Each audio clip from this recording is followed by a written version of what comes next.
இடம்பொருள் நேயர்களுக்கு வணக்கம். ஸோ இன்றைக்கி பார்த்திங்க அப்படின்னா இப்போ மகாநதி சீரியலை பொறுத்த வரைக்கும் இந்த சீரியலில் என்னதாங்க அடுத்து நடக்க போகுது அப்படின்னு நமக்கே ஒரு மாதிரி குழப்பமாயிடுச்சு. ஒரு பக்கம் பார்த்திங்கன்னா கங்காவும் குமாரனும் ஒரு பொய் சொல்லி மாட்டிக்கிட்டு இருக்காங்க.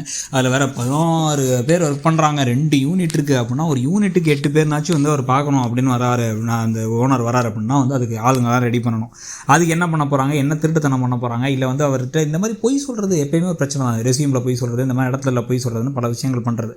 அதில் அடுத்தடுத்து என்னென்ன பிரச்சனைகள் வரணுங்கிறத பார்க்கணும். இதே மாதிரி தான் பாகியலட்சுமி சீரியல்லையும் ஜெனி கொஞ்சம் அடிச்சு விட்டுருப்பாங்க ரெசியூமில்.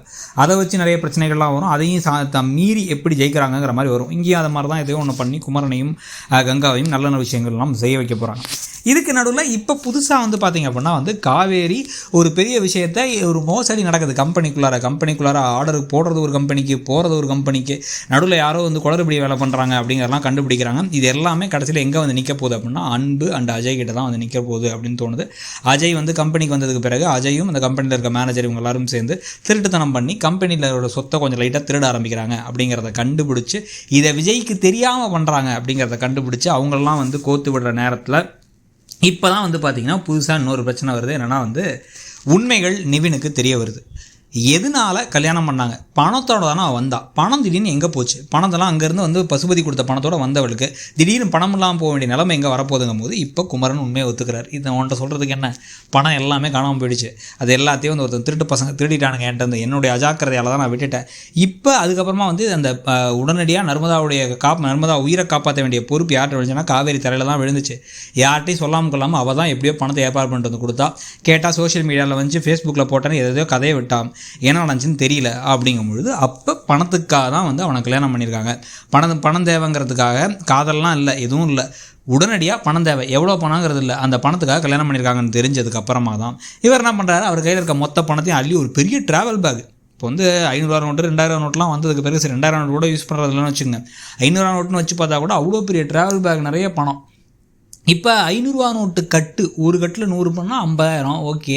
அப்படின்னு வச்சு பார்த்தா 20 கட்டு இருந்தால் போதும். அந்த பையில் பார்த்தா ஒரு 1/2 கோடிக்கு மேலே இருக்கும் போல்.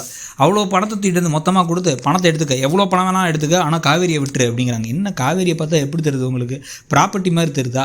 காவேரி முடிவு எடுப்பாங்க. காவேரி வாழ்க்கைக்கு காவேரி ஒரு முடிவு எடுத்தாங்க. ஏன் அப்படின்னா நம்ம யாருக்கிட்டையும் பணத்துக்காக நிற்க வேணாம். ஏன் அவங்க அப்போ நினச்சினா நிவின் கிட்ட போய் நின்றுருக்கலாம். ஆனால் நிவினை மனமேடையில் பார்த்ததுக்கு அப்புறமா எனக்கு இருந்த நம்பிக்கையெல்லாம் உடஞ்சி போச்சு. இதுக்கப்புறம் எனக்கு அப்படி தேவையே இல்லை அப்படின்னு முடிவு பண்ணி தான் அவங்க வந்தாங்க. வந்ததுக்கு பிறகு இதை தான் அவங்க திருப்பி விஜய்கிட்ட சொல்லிட்டே இருக்காங்க, எனக்கு அவன் மேலே எந்த காதலும் கிடையாது, மண்ணாங்கட்டியும் கிடையாது, எல்லாம் முடிஞ்சு போச்சு, திருப்பி நான் அவங்க கூட சேரணும்னு நீங்கள் நினைக்காதீங்க அப்படின்ட்டு. ஆனால் விஜய் நல்லது செய்கிறேன் பேர் வழின்னு இதை போய் உடறி வச்சிட்டாரு.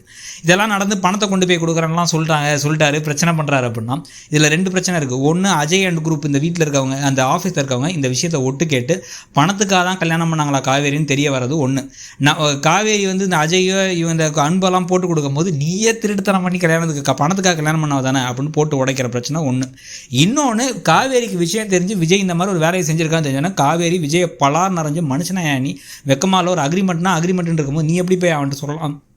நான் அவங்ககிட்ட சொன்னா இதே மாதிரி நான் உன் தாத்தாட்டையும் வீட்டில் இருக்கவங்கள்ட்ட சொல்லி தான் நீ ஏற்றுந்திருப்பியா அப்படின்னு பலான்னு அரைஞ்சு நிவின் கிட்டக்க தயவு செஞ்சு காசு எடுத்துகிட்டு போயிடு, நான் அந்த மாதிரி எண்ணத்திலே இல்லை அப்படின்னு கத்துறதுக்கான வாய்ப்புகளும் இருக்குது. இதில் நீங்கள் எது நடக்கும்னு நினைக்கிறீங்க? ப்ளஸ் காவேரி அண்ட் விஜய் நிவின் இந்த முக்கோண காதல் கதையில் உங்கள் சப்போர்ட் யாருக்குங்கிறதையும் சொல்லுங்கள். தேங்க்யூ.